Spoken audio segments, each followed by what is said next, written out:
मध्य प्रदेश और राजस्थान के किसानों की घटिया अफीम के नोटिस मिलने के बाद आज बड़ी संख्या में किसान अफीम फैक्ट्री पहुंचे हैं, जहां पर किसानों में काफी रोष देखने को मिला है।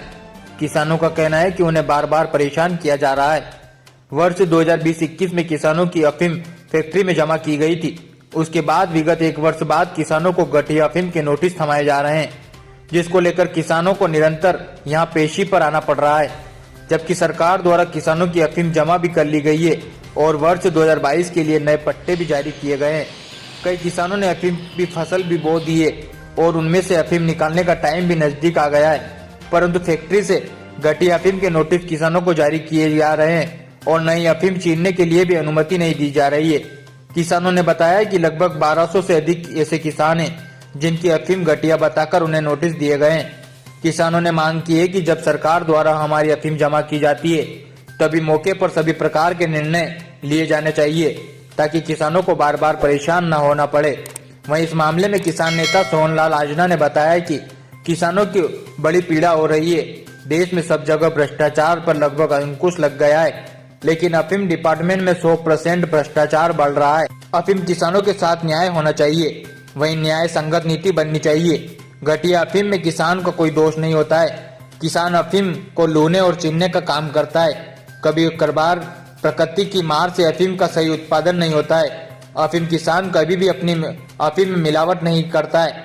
अच्छी गुणवत्ता युक्त अफीम किसान यहाँ जमा करवाता है, लेकिन भ्रष्टाचार अफीम डिपार्टमेंट में होता है और मशीनों की तकनीकी में गड़बड़ होती है, जिससे अफीम को घटिया बता दी जाती है। किसानों की लंबे समय से जो मांग है कि अफीम डिपार्टमेंट में जो भ्रष्टाचार हो रहा है वो हर हाल में दूर होना चाहिए। बड़ी पीड़ा किसानों को हो रही है कि देश में सभी डिपार्टमेंट में भ्रष्टाचार पर लगभग अंकुश लगा है, कम भ्रष्टाचार होने लगा है, लेकिन अफीम डिपार्टमेंट ऐसा है जिसमें 100 गुना भ्रष्टाचार बढ़ा है। ये इस देश के ऊपर बहुत बड़ा प्रश्न चिन्ह खड़ा करता है और मैं माननीय नरेंद्र मोदी जी, हमारे देश के जो प्रधानमंत्री है, देश को आगे ले जा रहे हैं, उनसे भी निवेदन करना चाहता हूं कि जो अफीम किसान हैं उनके साथ न्याय हो और न्याय संगत नीति बने। यहाँ पर जिस प्रकार से CPS पद्धति में जो पट्टे दिए गए हैं वो भी ठीक नहीं है, क्योंकि लुवाई चिराई होगी तो ही किसान को रोज़गार मिल पाएगा, मजदूरों को रोज़गार मिल पाएगा। और देश में रोज़गार की सबसे बड़ी समस्या है।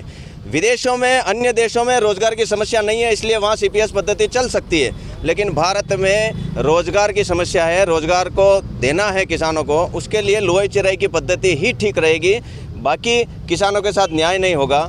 दूसरा, जिन अफीम किसानों के घटिया अफीम बता दी जाती है उन लोगों की बार बार यहाँ पेशी होती है। महाप्रबंधक अंदर बैठे हैं, उन्होंने पेशी ली है। आज मैं भी स्वयं एक किसान के नाते यहाँ पर आया हूँ और मेरी पीड़ा उनको सुनाई है। कोई भी किसान अपने रोज़गार को समाप्त नहीं करना चाहता है, अपने पेट पर लात मारना नहीं चाहता है, वो मिलावट नहीं करता है अफीम में। प्रकृति के किन्हीं कारणों से अगर उसमें मिलावट आती है तो कोई अफीम ऊपर से टपकती नहीं है। किसान खेत में लुवाई चिराई करता है, उस समय आंधी तूफान भी चलते हैं, हवाएं चलती है, धूल मिट्टी कहीं से आकर के उस पौधे पर जमती होगी, तो उससे अगर अफीम घटिया आती है तो उसमें किसान का कोई दोष नहीं है, प्रकृति के ऊपर निर्भर करता है। किसान निर्दोष है, उसके साथ न्याय किया जाए और किसानों के पट्टे जो है लुवाई चिराई के लिए बहाल किए जाएं और किसी भी प्रकार की किसानों पर कार्रवाई नहीं हो, नहीं तो किसानों के साथ बहुत बड़ा धोखा होगा। हमारी पीड़ा हम सबके सामने, पूरे देश के सामने रखना चाह रहे हैं कि किसान निर्दोष है और इतनी अच्छी अफीम गुणवत्ता युक्त विभाग को सौंपता है। कहीं न कहीं भ्रष्टाचार विभाग में होता है, मशीनों की तकनीकी में गड़बड़ होती है, उसके कारण घटिया बताई जाती है, बाकी किसान का उसमें कोई दोष नहीं है। पूरी गुणवत्ता युक्त जो अफीम किसान विभाग को सौंपता है, उसी से इस देश में करोड़ों लोगों के लिए दवाई बन रही है, मेडिसिन में वो अफीम काम आ रही है और लोगों को जीवन मिल रहा है। तो किसान के साथ भी न्याय होना चाहिए। ऐसा बताया जा रहा है 1200 से अधिक किसानों को जो है नोटिस जारी किए गए हैं घटिया अफीम के, और पूर्व में जो अफीम की जो नोटिस प्राप्त हुए हैं वो 20-21 के बताए जा रहे हैं और नए पट्टे भी जारी किए गए हैं।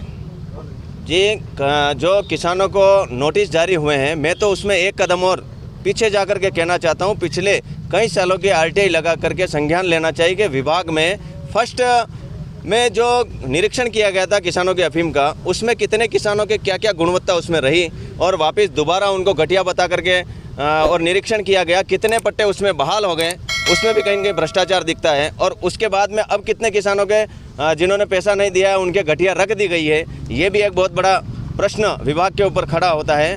कोई किसान मिलावट नहीं करता है, केवल पैसे के लेन देन के कारण कहीं ना कहीं किसान के साथ धोखा हो रहा है। हमारी यही मांग है जो किसान निर्दोष हैं उन सब के साथ न्याय किया जाए और मोदी सरकार से अपेक्षा भी है कि वो न्याय करेगी।